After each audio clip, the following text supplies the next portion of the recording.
நீங்க பார்த்துட்டு இருக்கிற இந்த குரங்குகள் எல்லாமே மயக்க நிலையில இல்லை, சுட்டு கொன்னு இருக்கிறாங்க. எங்க அப்படின்னு நீங்க கேக்குறீங்களா?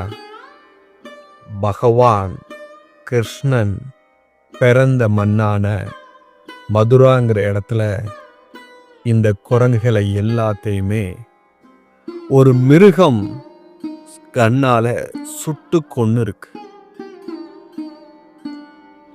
இறைவன் பிறந்த மண்ணிலேயே மனிதனுக்குள்ள அகிம்சை இல்லைங்கும்போது நெஞ்சு படபடக்குது.